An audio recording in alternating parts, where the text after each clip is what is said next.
নমস্কাৰ স্বাগতম জনাইছো আপুনি চাই আছে ফাইনেল ৰিপৰ্ট ষ্টুডিঅত মাগিতা আশ্ৰয়াৰ প্ৰথমটো খবৰ লখিমপুৰৰ এটা ঘটনা লখিমপুৰৰ বগী নদীত মৰেল পুলিচিংৰ ভয়ংকৰ কাণ্ড এগৰাকী মহিলাৰ মৃত্যু ঘটিছে লখিমপুৰৰ বগী নদীত মৰেল পুলিচিংৰ ঘটনা উদণ্ড যুৱকৰ মাৰত এগৰাকী মহিলাৰ মৃত্যু ঘটাৰ পিছতে ব্যাপক চাঞ্চল্যৰ সৃষ্টি হৈছে কেতিয়াকৈ অন্ত পৰিব মৰেল পুলিচিংৰ এইবোৰ ঘটনা বগী নদীৰ 14 মাইলত সংঘটিত হৈছে চাঞ্চল্যকৰ ঘটনা উন্মত্ত হৈ পৰিল একাংশ লোক মৰিয়াই হত্যা কৰিলে এগৰাকী মহিলাক এগৰাকী মহিলাৰ হৈতে প্ৰেমৰ সম্পৰ্ক থকাৰ অভিযোগত এডল লোক জপিয়াই পৰিছিল এজন যুৱকৰ ওপৰত যুৱকজনৰ বিৰুদ্ধে অভিযোগ আছিল যে এগৰাকী মহিলাৰ হৈতে আছিল প্ৰেমৰ সম্পৰ্ক আৰু সেই কাৰণটোতে সেই যুৱকজনৰ ওপৰত জপিয়াই পৰিছিল একাংশ লোক যুৱকৰ কাতৰ আৰ্তনাদ সহিব নোৱাৰি উদ্ধাৰ কৰিবলৈ গৈছিল দৌৰি গৈছিল মাতৃ কিন্তু মাতৃ গৰাকীকে এবাৰ টাৰ্গেট কৰি ললে একাংশই উদণ্ড যুৱক কেইজনে পুত্ৰৰ লগতে গুৰুলকৈ প্ৰহাৰ কৰিলে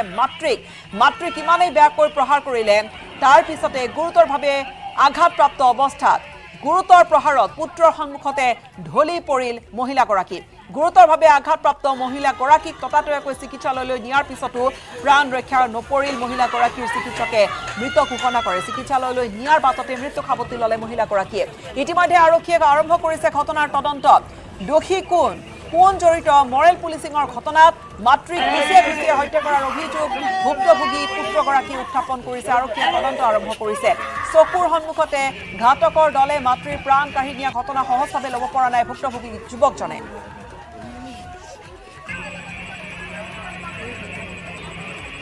এই ঘটনাটোৰ পিছতে ব্যাপক প্ৰতিক্ৰিয়া সৃষ্টি হৈছে লখিমপুৰৰ বগী নদীত এই মৰেল পুলিচিংৰ ঘটনা ইমানেই উন্মত্ত হৈ পৰিল একাংশ লোক যে এগৰাকী মহিলাক মৰিয়াই মৃত্যুমুখলৈ ঠেলি দিলে মহিলাগৰাকীক চিকিৎসালয়লৈ নিয়াৰ বাটতে মহিলাগৰাকীৰ মৃত্যু ঘটিছে মৰেল পুলিচিংৰ ঘটনাৰ অন্ত কেতিয়া সঁচাকৈ ভয়ানক ৰূপত কিছু ঠাইত মৰেল পুলিচিংৰ ঘটনা ঘটিছে সঁচাকৈ উদ্বেগজনক চিন্তনীয় উদণ্ড যুৱকৰ প্ৰহাৰত মহিলা এগৰাকীয়ে মৃত্যু খাবতিবলগীয়া হৈছে পুত্ৰক বচাবলৈ গৈছিলে এডল উন্মাদৰ দলৰ পৰা প্ৰহাৰৰ পৰা পুত্ৰক বচাবলৈ গৈ মহিলাগৰাকীয়ে মাৰ খাই মহিলাগৰাকীৰ ওপৰত যি হাৰত প্ৰহাৰ হৈ মহিলাগৰাকীয়ে মৃত্যু খাবতিছে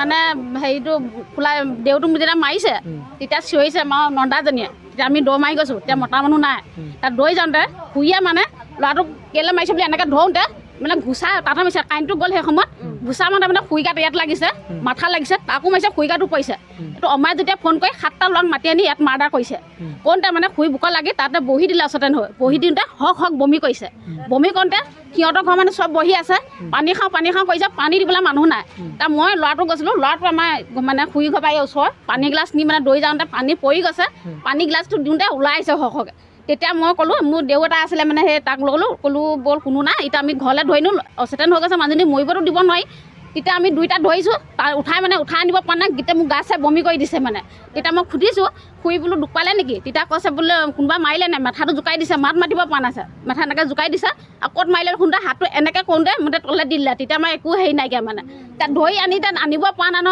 চুচুৱাই আনিব পৰা নাই এইজনী মানুহ এতিয়া কেনেকৈ দাঙি নুশুই তাকোতে বান্ধি থৈ দিছে আমি এটা কথা কৈছোঁ তাক বান্ধি মাৰিছে মাক কিবা এটা দুখ লগা আছে গীতে ককাই ভাই আছে আমাৰ খুৰাহঁত আছে গীতে শহুৰত আছে চবকে মাতি আপোনালোকৰ কিবা এটা ল'ব লাগিছিলে ডাইৰেক্ট ল'ৰাটো মাৰিছে আৰু মানুহজনী কেলৈ সেনেকুৱা কৰিব লাগে বান্ধিলে আমাক খবৰ খাতি দিয়ক এই মানুহজনী মাৰি এতিয়া বহি গ'ল কোনে ৰিক্স ল'ব এতিয়া আৰু এই ঘটনাটোৰ পিছতে ব্যাপক চাঞ্চল্য অব্যাহত আছে ইফালে গুৱাহাটী মহানগৰীৰ এটা ঘটনা য'ত এগৰাকী বৃদ্ধ পিতৃক গুৰুলকৈ প্ৰহাৰ কৰিছে পুত্ৰই ঘটনাটো চানমাৰী জ্যোতিনগৰৰ কাণ্ড চাওক জ্যোতিনগৰৰ লুই পথত অমানৱীয় ঘটনা অভিযুক্ত লোকজন হৈছে প্ৰবাল দাস খুৰাৰ ৰাগীত মাতাল হৈ সংঘটিত কৰিছে এই ঘটনা খুৰাৰ ৰাগীত মাতাল হৈ প্ৰবাল দাসে এই ঘটনা সংঘটিত কৰাৰ অভিযোগ স্থানীয় ৰাইজ উপস্থিত হোৱাত পলায়ন কৰিলে প্ৰবাল দাসে অভিযুক্ত প্ৰবালৰ উচিত শাস্তি প্ৰদানৰ দাবী কৰিছে ৰাইজে কিয়নো পিতৃক এডাল আমি এডাল টুকুৰা এটা কাঠৰ আমি হাতত দেখিছোঁ লাঠি এডাল লৈ আছে আৰু এই ধৰণে কেমেৰাত আবদ্ধ কৰিছিলে কোনো লোকে পিতৃক গুৰুলকৈ প্ৰহাৰ কৰিছিলে খুৰাৰ ৰাগীত মাতাল হৈ পিতৃক প্ৰহাৰ কৰিছিলে আৰু বৃদ্ধ পিতৃক প্ৰহাৰ কৰি তাৰ পিছত পলায়ন কৰিলে লোকজনে প্ৰবাল দাসৰ বিৰুদ্ধে অভিযোগ উত্থাপন কৰিছে স্থানীয় লোকসকলে অভিযুক্ত লোকজন প্ৰবাল দাস খুৰাৰ ৰাগীত মাতাল হৈ পিতৃক গুৰুলকৈ প্ৰহাৰ কৰাৰ অভিযোগ স্থানীয় ৰাইজ উপস্থিত হোৱাত পলায়ন কৰিলে প্ৰবালে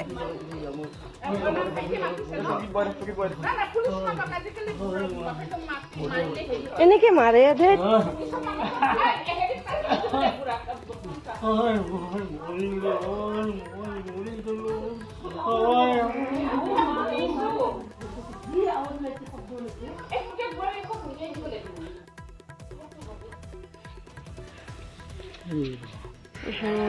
এনেকে কোনোবা বাপেককো মাৰে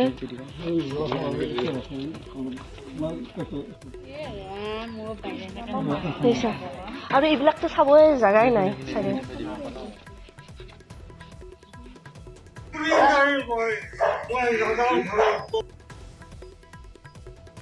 কথোপকথন আপুনি শুনিছে লজ্জাজনক সভ্য সমাজৰ বাবে লাজ লগা এটা ঘটনা ঘৃণাত নাক কোচ খোৱা ঘটনা এটা পুত্ৰই পিতৃ কি হাৰত প্ৰহাৰ কৰিছে এই ঘটনা কোনোবাই মোবাইলত ৰেকৰ্ড কৰিছে আৰু এই গোটেই ঘটনাটোৱে এখন সমাজৰ এটা দিশ যেন পোহৰলৈ আনিছে বৃদ্ধ পিতৃয়ে কিছু কথা কৈছে তাত আমি শুনাইছো গোটেই কথোপকথনখিনি তাত সেই ভিডিঅ'টোত কিছু শুনা গৈছে এম্বিয়েন্সত আৰু এই পিতৃক প্ৰহাৰ কৰি তাৰপিছত পৰাণ কৰিলে প্ৰবাল দাস নামৰ এইগৰাকী লোক হাতত এডাল লাঠি এডাল আছে আৰু সেই লাঠিৰে কোবাই কোবাই পিতৃক আঘাতপ্ৰাপ্ত কৰিছে ঘূণীয়া কৰিছে পিতৃক নিজ পিতৃক ঘূণীয়া কৰিছে আৰু স্থানীয় লোকসকল ওলাই আহিলে স্থানীয় লোকসকলৰ মাজতো ব্যাপক প্ৰতিক্ৰিয়া দেখা গৈছে লোকগৰাকী মাটিত পৰি গৈছে স্থানীয় ৰাইজে জনাইছে যে সুৰাৰ ৰাগীত মাতাল হৈ পুত্ৰই পিতৃক এই ধৰণে প্ৰহাৰ কৰিছে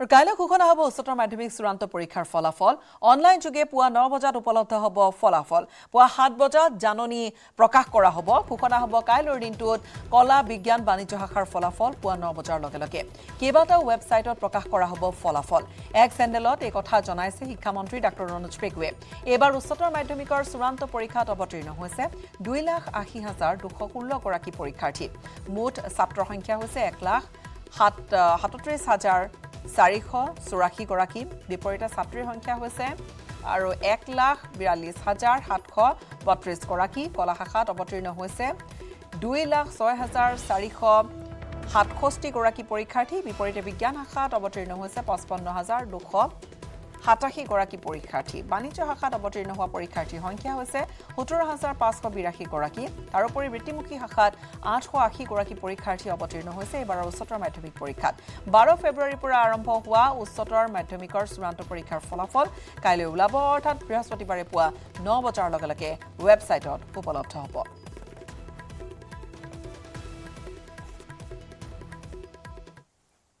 स्वाइन फ्लूर आतंকক লৈ প্ৰতিক্ৰিয়া ব্যক্ত কৰিছে স্বাস্থ্য মন্ত্ৰী কেশৱ মহন্তই দিছে প্ৰতিক্ৰিয়া स्वाइन फ्लूক লৈ হস্তম হৈছে ৰাজ্যৰ স্বাস্থ্য বিভাগৰ উদ্যোগত ঠায়ে ঠায়ে আৰম্ভ কৰা হৈছে পৰীক্ষা নিৰীক্ষা स्वाइन फ्लू প্ৰতিৰোধৰ তৎকালীন ব্যৱস্থা স্বাস্থ্য বিভাগে কৰিছে ইতিমধ্যে শিলচৰ মেডিকেল কলেজত स्वाइन फ्लूত আক্ৰান্ত হৈ মৃত্যু খাবদিছে হাইলাকান্দিৰ এটি শিশু আৰু ইয়াৰ পিছতে কিছু অচলতে উদ্বিগ্নতাৰ সৃষ্টি হৈছে বহুতে হয়তো ভীতিগ্ৰস্ত হৈছে स्वाइन फ्लूক লৈ আতংকক লৈ প্ৰতিক্ৰিয়া দিছে ৰাজ্যৰ স্বাস্থ্য মন্ত্ৰীগৰাকী स्वाइन फ्लूर क्षेत्र आमी देखिছো আসলতে যি দুটা ভাইৰাস H1N1 H3N2 এই দুটা ভাইৰাসৰ পৰা स्वाइन फ्लूটো হয় বুলি আমি জানো আৰু এটো চৰাই গাটো হয় মানুহৰ গাটো হয় সেই কাৰণে এটো स्वाइन फ्लू বুলিয়ে জনাজাত আৰু এতিয়া শিলচৰত এটা এগৰাকী শিশুৰ এটো দেখা গৈছিল আৰু মৃত্যু হৈছে আসলতে ইয়াৰ লক্ষণটো সৰ্দি বা তেনেকুৱা ধৰণৰ আৰু এতিয়া আমি যিখিনি হৈছে তেওঁৰ টেষ্ট কৰোঁতে আমি হেতু स्वाइन फ्लू বুলি গম পালো আৰু তাৰ পিছত এতিয়া আমি আনুষংগিক ঠাইবিলাকত সকলো টেষ্টিং আৰম্ভ কৰি দিছো আৰু সেই ধৰণে যিখিনি ৰাইজৰ মাজত সজাগতা আনিব লাগে সেইখিনিও আনিছো আৰু মেডিকেল কলেজবিলাককো সজাগ কৰি ৰাখিছো আমাৰ মাইক্ৰোবায়োলজি ডিপাৰ্টমেণ্টক এটো বিশেষভাৱে দায়িত্ব দিয়া হৈছে এইবিলাক টেষ্টিঙৰ কথাত গতিকে এনে ধৰণৰ চৰকাৰৰ পৰা ল'ব লগা যিখিনি প্ৰাৰম্ভিক ব্যৱস্থা আমি তৎকালীনভাৱে লৈছো কলেৰা ক্ষেত্ৰত কেনে ধৰণৰ ব্যৱস্থা লোৱা কলেৰা ক্ষেত্ৰত ডিব্ৰুগড়ৰ ফালে কলেৰা ওলাইছিল দুজনৰ গাত আমি গম পাইছিলো কলেৰা ক্ষেত্ৰতো তদ্ৰুপ ব্যৱস্থা আমি গ্ৰহণ কৰিছো কলিয়াবৰৰ আমগুৰিত বাঘৰ আতংক ৰাষ্ট্ৰীয় ঘাইপথৰ কাষত বিচৰণ কৰিছে কাজিৰঙাৰ ঢেকীয়াপতীয়া বাঘে ৰাষ্ট্ৰীয় উদ্যানৰ অৰণ্যত চৰি থকা গোধন নিধন কৰিছে বাঘে বুঢ়াপাহাৰ বনাঞ্চলিক বিষয়া কাৰ্যালয়ৰ সমীপত আমগুৰিত বাঘৰ আতংক অৱশ্যে বাঘটোৱে ৰাষ্ট্ৰীয় উদ্যানৰ অৰণ্যতে বিচৰণ কৰিছে ৰাষ্ট্ৰীয় ঘাইপথৰ কাষত চৰি থকা গোধন ভক্ষণ কৰিবলৈ আহে বাঘটোৱে উদ্যানৰ ভিতৰলৈ গোধনসমূহ চৰিবলৈ এৰি নিদিবলৈ আহ্বান কৰিছে বুঢ়াপাহাৰৰ বনাঞ্চলিক বিষয়াই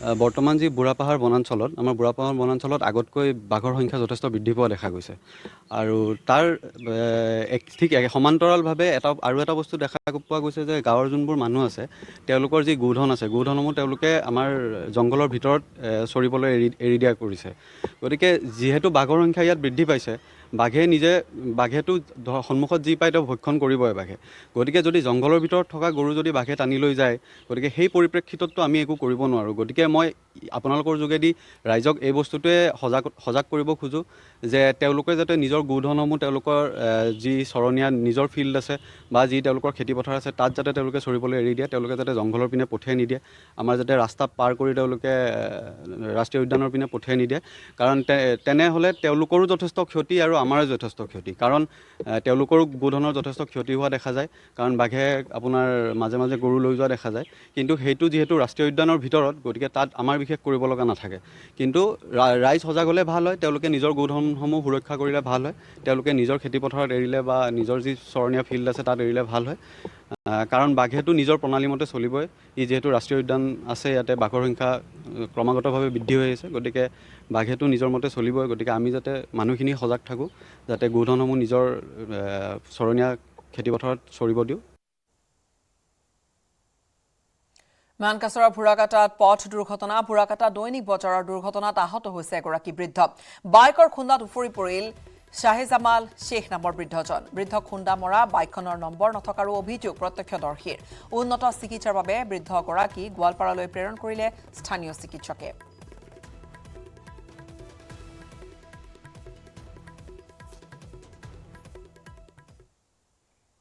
২৪ মেত মুক্তি পাব লগা ৰাতুল বৰুৱা নিৰ্মিত চলচ্চিত্ৰ প্ৰতিশ্ৰুতি সম্পৰ্কত সংবাদ মাধ্যমলৈ আলফা স্বাধীনে দিছে প্ৰেছ বাৰ্তা সমাজৰ শত্ৰু তথা বৰবি স্বৰূপ ড্ৰাগছৰ ভয়াৱহতা আৰু ড্ৰাগছৰ প্ৰতিৰোধৰ বাবে ল'ব পৰা বিভিন্ন সজাগতামূলক বিষয়ক লৈ নিৰ্মাণ কৰা হৈছে এই ছবিখন আৰু এই সিনেমাখন ৰাজ্যৰ চিত্ৰগৃহত চলি থকা সময়ত বলিউডৰ বিগ বাজেটৰ হিন্দী সিনেমাৰ প্ৰদৰ্শন বন্ধ ৰাখিবলৈ সিনেমা হলৰ গৰাকীৰ লগতে বিতৰকৰ আহ্বান জনাইছে বিতৰকলৈ আলফা স্বাধীনে কেপ্টেইন ৰুমেল অসম স্বাক্ষৰিত বিবৃতি ড্ৰাগছৰ কবলৰ পৰা ৰাজ্যৰ যুৱ চামত ৰক্ষা কৰাৰ লক্ষ্যৰে নিৰ্মাণ কৰা সিনেমাখনৰ প্ৰতি সহযোগিতা আগবঢ়োৱাৰ আহ্বান জনালে আলফা স্বাধীনে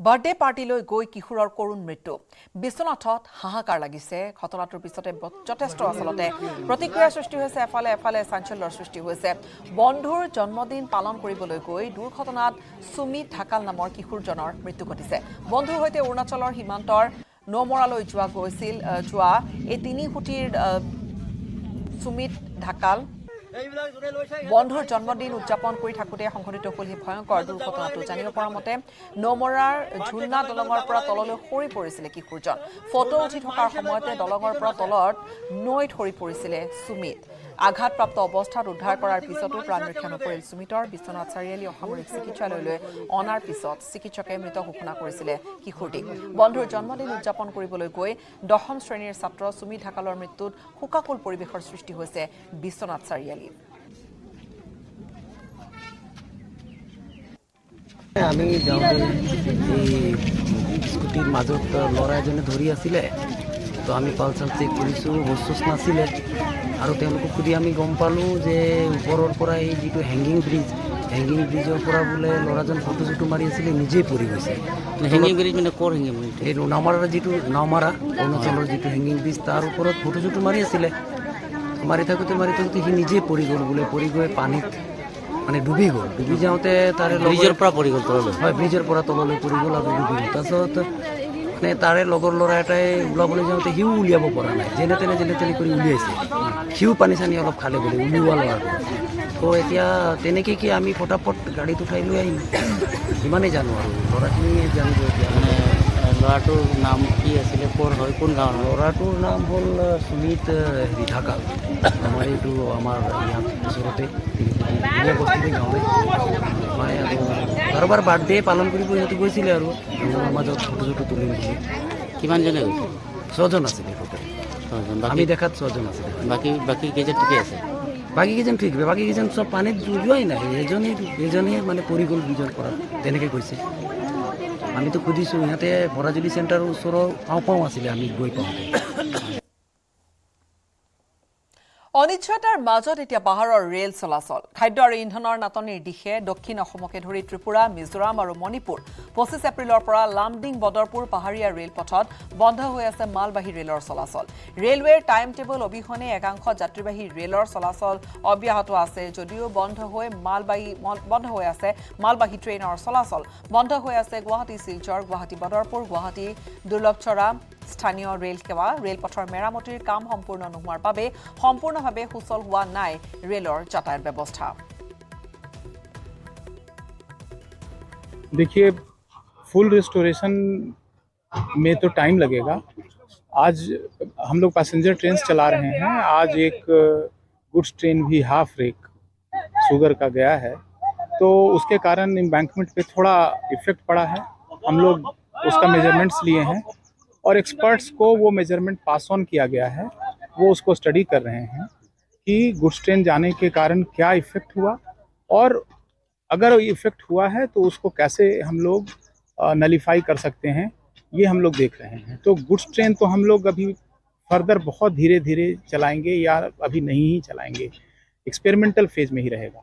मगर पैसेंजर ट्रेन अभी तक जैसे चला रहे हैं हम लोग कोशिश करेंगे कि वैसे ही चलते रहे, बारिश को देखते हुए। ऑफ कोर्स हम अपना मटेरियल लाने के लिए भी इसी पटरी पे निर्भर हैं, इसी ट्रेन पे निर्भर हैं, और उससे हम लोग लिमिटेड अमाउंट में ला पा रहे हैं। एक तो सबसे बड़ा ये है प्रॉब्लम कि अगर ये NH चालू रहता तो हम लोगों को सपोर्ट होता उसमें। दूसरा प्रॉब्लम है कि यहाँ का जो नेचुरल सॉइल है वो बहुत ही, उसकी बियरिंग कैपेसिटी कम है, आप सब जानते हैं, और ख़ास करके बारिश हो जाने के बाद उसका बियरिंग कैपेसिटी और कम हो जाता है। तो जो नॉर्मल ट्रैक है वो सिंक करने लगता है। यही कारण है कि यहाँ पे जो हेवी ट्रेन्स चलाने में हमेशा परेशानी होती है, और ख़ास करके बारिश के मौसम कि ये स्टोन डस्ट है, ये हम लोग पाकुड़ से लेकर आ रहे हैं। पाकुड़ राजग्राम जो वेस्ट बंगाल में है, झारखंड के बॉर्डर पे, वहाँ से काफ़ी दूर से, क्योंकि इस पूरे एरिया में अच्छे क्वालिटी का पत्थर नहीं है, स्टोन डस्ट नहीं है, तो हम लोग वहाँ से लेकर के आ रहे हैं। इसलिए इसमें रेस्टोरेशन में टाइम लग रहा है। एक रेक आने में 36 घंटे लग जाते हैं लगभग। एक तो हमारे जो रेलवे के एक्सपर्ट्स हैं, चीफ ब्रिज इंजीनियर हैं या चीफ ट्रैक इंजीनियर हैं, प्रिंसिपल चीफ इंजीनियर हैं, ये लोग उस पहले भी आए थे और ये लोग फिर आएंगे। और जो गुड्स ट्रेन गया है उसके कारण क्या उसका इफेक्ट हो रहा है, हम लोग सर्वे भी कर रहे हैं। बल्कि आप देखेंगे कि हम लोग इस पूरे फॉर्मेशन के ऊपर कैमरा फिक्स किए हुए हैं, सो दैट कि हम लोग डिटेक्ट कर सकें, केवल विजुअली नहीं, कैमरा से भी रिकॉर्ड कर रहे हैं कि अगर कहीं कोई सेटलमेंट है या कोई मूवमेंट है तो उसको हम लोग कैमरा से रिकॉर्ड कर सकें। মোৰ এটা দায়িত্ব আছে, সেয়ে নিৰ্বাচনৰ পিছত ধুবুৰী লোকসভা সমষ্টিৰ 11টা বিধানসভা সমষ্টিৰ জনসাধাৰণক লগ কৰি আছো। নিৰ্বাচনৰ সমাপ্তিৰ পিছত বিলাসীপাৰাত এই মন্তব্য কৰিলে ধুবুৰীৰ কংগ্ৰেছ প্ৰাৰ্থী ৰকিবুল হুছেইনে।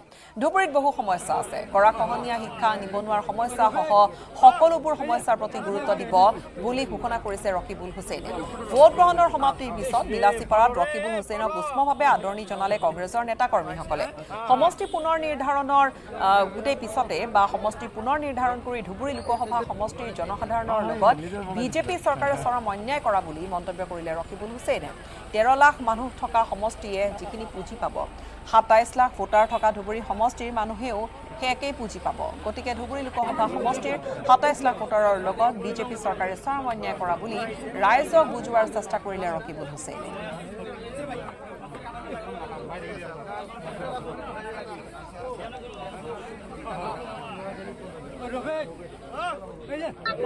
না, মোৰ এটা দায়িত্ব আছে, মোৰ এটা অভ্যাস যে ইলেকশ্যনৰ পিছতো মানুহৰ লগত থাকোঁ। সেইকাৰণে মই আমাৰ 11টা বিধানসভা সমষ্টি 11টা বিধানসভা সমষ্টিৰ প্ৰায় কালি 7টাত আমি এপাক গ'লোঁ। বাকী যিকেইটা থাকি গ'ল সেইকেইটাৰো মই যাবলৈ কাৰণে যত্ন কৰিছোঁ। আজি গোৱালপাৰা জিলাৰ যি 2টা সমষ্টি আছে সেই 2টা সমষ্টিত যাম। কালি প্ৰায় বাকীকেইটা সমষ্টিত গৈছোঁ। গতিকে সেই মানুহক দেখা কৰি মানুহৰ লগতে বিলীন হৈ আছে। কালি কি ক'লে?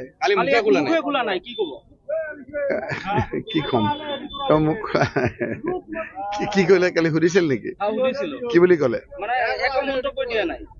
অলপ তলৰ ফালে চকীখন চাইছে নেকি? তেওঁ চকীখন লৰি গৈছে বোধ হয় অলপ। চাবচোন মুখেৰে কোৱা নাই যে চকীৰ তলত চাইছে নেকি? হ'ব আজি আৰু এইবিলাক ইলেকশ্যন গ'ল। আপুনি পালেনে? ৰাইজে যি কয় আৰু এতিয়া আৰু গণনাৰ বাকচত আছে। মই সেই ধৰণৰ কথা নকওঁ। মই মাটিত থাকোঁ, ৰাইজৰ লগত আছোঁ। ভগৱান আল্লাই যিটো কৰিছে, ৰাইজে যিটো কৰিছে সেইটোৱে হ'ব। মই এইটো কথাখিনি প্ৰত্যেকবাৰ ৰাইজক প্ৰতিটো মিটিঙতে কৈছোঁ যে ইয়াত বহুত মানুহৰ সমস্যা আছে। ইয়াৰ মানুহৰ বহু অন্যায় কৰিছে।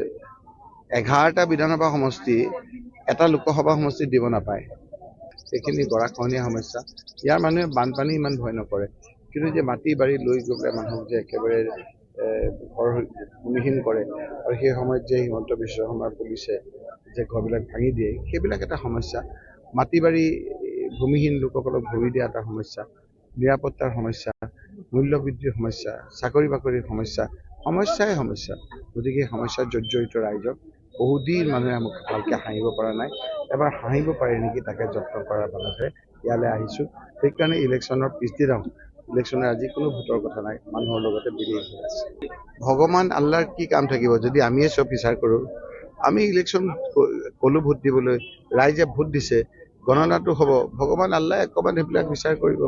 গতিকে কিমান পাম কিমান নাপাম সেই কথাখিনি ৰাইজে বিচাৰ কৰিব। ৰাইজে দিছে, EVMত বন্ধ হৈ আছে। আজিৰ তাৰিখত সেইবিলাক কথা কোনো ৰাইজে শুনিব বিচৰা নাই। ৰাইজে মূল কথা বিচাৰিছে যে ৰাইজৰ সমস্যাবিলাক সমাধান হওক, সেই কথাটোহে বেছি কৈছে। 8টা দিন ধৰি মহানগৰীৰ এজন যুৱক নিৰুদ্দেশ হৈ আছে। নাৰেংগীৰ সীমান্ত দাস নামৰ যুৱকজনক অপহৰণ কৰাৰ অভিযোগত নুনমাটি আৰক্ষী পিষ্টলসহ গ্ৰেপ্তাৰ কৰিছে নাগালেণ্ডৰ এজন যুৱকক। পিছে তাৰ পিছতো নিৰুদ্দিষ্ট যুৱকৰ সন্ধান নোলোৱাত হাহাকাৰ লাগিছে এতিয়া ভুক্তভোগী পৰিয়ালৰ মাজত। গুৱাহাটী মহানগৰীত পুনৰ অপহৰণৰ চাঞ্চল্যকৰ অভিযোগ। নাৰেংগীৰ কেন্দুগুৰিৰ পৰা যুৱকক অপহৰণৰ বিস্ফোৰক অভিযোগ। নাৰেংগীৰ সীমান্ত দাস নামৰ যুৱকজনক এজন নগা যুৱকে অপহৰণ কৰা বুলি পৰিয়ালে নুনমাটি থানাত দাখিল কৰিছিল এজাহাৰ। এই এজাহাৰৰ পিছতেই আৰক্ষীৰ জালত পৰিল অভিযুক্ত অপহৰণকাৰী। দিন হাজিৰা কৰি জীৱন নিৰ্বাহ কৰা নাৰেংগী কেন্দুগুৰিৰ বাসিন্দা সীমান্ত দাসে যোৱা 30 এপ্ৰিলৰ নিশা ওচৰৰ ভাড়াতীয়া জন ওৰফে ৰাজেশ ৰয়ৰ লগত নাৰেংগী ৰেল ষ্টেচনলৈ ওলাই আহিছিল। সেই দিনৰ পৰাই সন্ধানহীন হৈ পৰে সীমান্ত দাস। সীমান্ত সন্ধানহীন হোৱাৰ পিছতে ৰহস্যজনকভাৱে নগা যুৱকজনে কেন্দুগুৰিৰ ভাড়াঘৰ এৰি যুৱনগৰত নতুনকৈ এটা ভাড়াঘৰ লয়। যুৱকজনৰ ওপৰত সন্দেহ উপজাত সীমান্তৰ পৰিয়ালে নুনমাটি থানাত এজাহাৰ দাখিল কৰে। 30 তাৰিখে সন্ধিয়া 7টা বজালৈকে তাক সকলোৱে দেখিছে। আমাৰ এই কেন্দুগুৰি অঞ্চলত আমাৰ যিমান ৰিলেটিভ আছে সকলোৱে দেখিছে। তাৰপিছত ৰাতিৰ পৰা ল'ৰাটো নিসন্ধান হৈ আছে। 10:30টাৰ পিছৰ পৰা নিসন্ধান হৈ আছে। আৰু কথাটো মই ৰাতিপুৱা গম পাইছোঁ। দাদাই ফোন কৰিছে, বাইদেৱে মোক ফোন কৰিছে যে কেতিয়াবা আমাৰ ঘৰতো আহে বা আমাৰ বৰমাহঁতৰ ঘৰতো যায় যে আহিছে নেকি। মই কৈছোঁ নাই, অহা নাই। তাৰপিছৰ পৰাতো আমি লগে লগে আপোনাৰ 2 তাৰিখে কৰা হ'ল, থানাত এজাহাৰ দিয়া হ'ল। ইফালে সীমান্তৰ পৰিয়ালৰ এজাহাৰৰ ভিত্তিত অভিযান চলাই আৰক্ষীয়ে ডিমাপুৰৰ ৰাজেশ ৰয় নামৰ যুৱকজনক এটা .22 পিষ্টলসহ নাৰেংগীৰ যুৱনগৰৰ পৰা গ্ৰেপ্তাৰ কৰে। 5 দিনৰ বাবে আৰক্ষীৰ জিম্মাত থকা ধৃত যুৱকজনক আৰক্ষীয়ে জেৰা চলাইছে যদিও সীমান্তক অপহৰণ কৰাৰ কথা এই পৰ্যন্ত স্বীকাৰ কৰা নাই ৰাজেশ ৰয়। কিন্তু নিৰুদ্দিষ্ট হোৱা যুৱকজনৰ পৰিয়ালৰ লোকে সীমান্তৰ নিৰুদ্দেশৰ আঁৰত ৰাজেশ ৰয়ৰ হাত থকাৰ দাবী তুলিছে। আমি সন্দেহ কিয় কৰিছোঁ, ভাড়াঘৰৰ ছোৱালীজনী দেখিছে যে বোলে দাদাই আমাৰ ভাইটিক বোলে তাই মাতি লৈ যোৱা দেখা পাইছে আৰু ষ্টেচনৰ ইফালেদি বোলে গৈ আছিলে ৰাতি। এতিয়া সি হয়তো তাক কিবা কৰি লৈও যাব পাৰে। নুনমাটিৰ পৰা অজয় বৰ্মনৰ report, news 18 Assam north east.